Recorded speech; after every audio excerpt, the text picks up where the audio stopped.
What's up, guys? Thanks as always for supporting the show. It would mean a lot to me if you would take a second to scroll down and hit that subscribe button so you don't miss any more of our videos.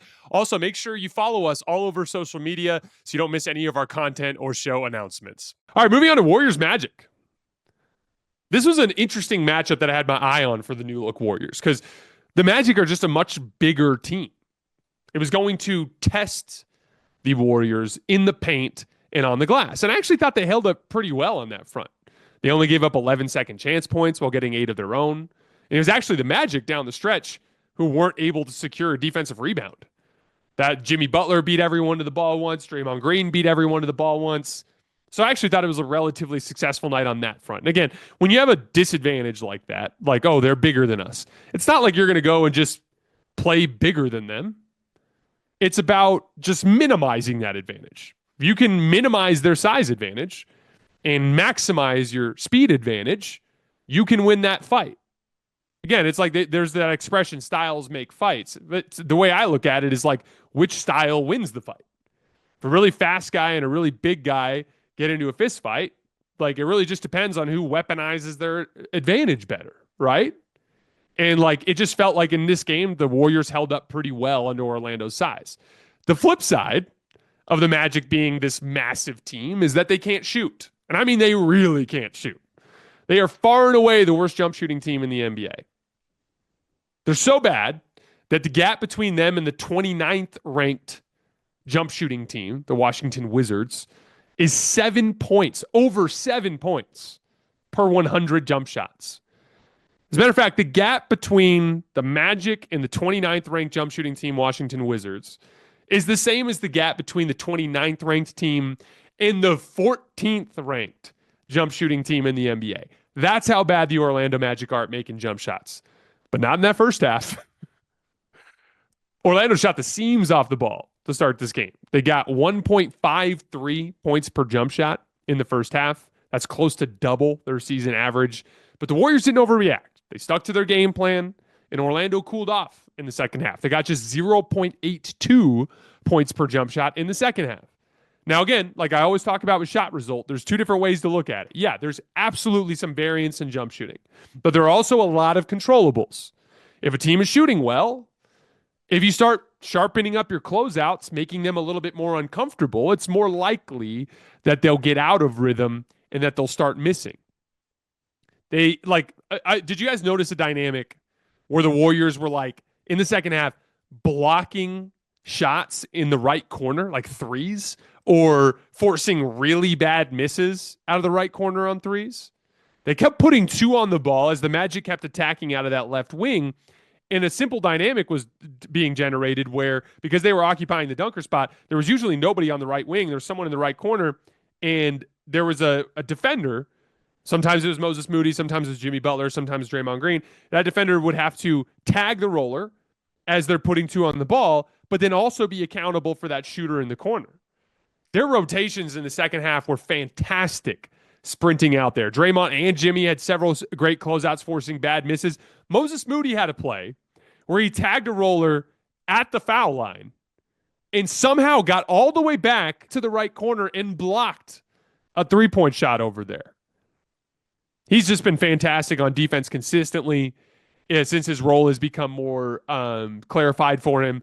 The Warriors' defense was great all around in the second half. I thought it was a great matchup for Quentin Post because he was able to kind of hang back by the rim, and he had several great contests, blocks there. Like, he was just really impactful as a rim protector in this game. We talked about the defensive rotations from guys like Jimmy Butler, Draymond Green, and Moses Moody. I thought Brandon Pajemski was awesome on defense in that second half with his ball pressure, just delaying Orlando getting into their offense. He also had some great rear view contests. Again, that's when you're in ball screens and the screener screens you have to chase over the top, but you have a drop coverage defender or somebody that's helping on the other side of the screen. Your job is to bother from behind, swipe at the basketball. He had some great rear view contests. He had a block in a situation like that. He's been fantastic on defense all around since the Jimmy trade. Like, him and Moody, they've had their roles crystallized, and they're just hooping on both ends of the floor with what the team is asking him to do. Gary Payton II had one of the biggest plays in the game. The Magic cut it into a close game late. He, off of an offensive rebound, Cole Anthony drove the baseline out of the right corner, and it looked like he was going to have a chance there to cut the lead to a one-possession game there. Gary just stayed attached from behind, just swatted it out of there, and it actually led to a fast break going the other way. It was a huge defensive play from Gary Payton. They've been second in defensive rating in the entire NBA in this 8-game stretch since Jimmy Butler joined the team. They're fast. Everyone is doing their job. I was talking, our new producer, Jackson, he's a really smart basketball mind.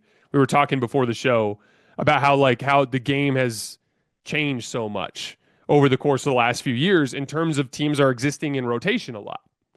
All these great pull-up shooters, you got to put 2 on the ball. All these great superstars that are great at attacking mismatches, you got to put 2 on the ball. You're in rotation a lot. And one of the things that Jackson was talking about before we started recording, and I think he's spot on with this, is like having intelligent defenders that make the right types of decisions in these situations really matters. If you're in rotation and there's 2 shooters on the opposite end of the floor, a guy on the wing and a guy in the corner, and one of the guys is a guy that, like, if you close out at him short, he won't shoot it, but the other guy's just a burner, then you need to close out to the better shooter.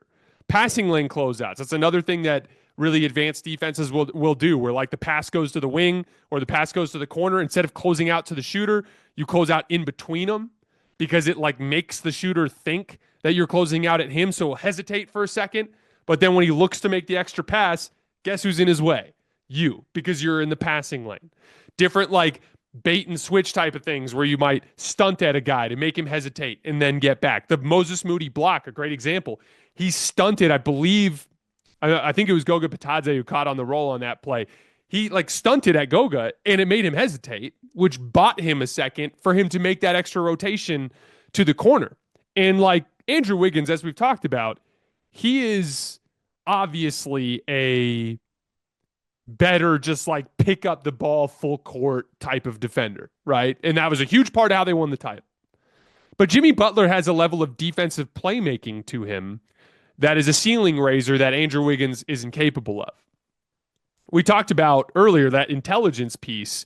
A lot of that is reading plays.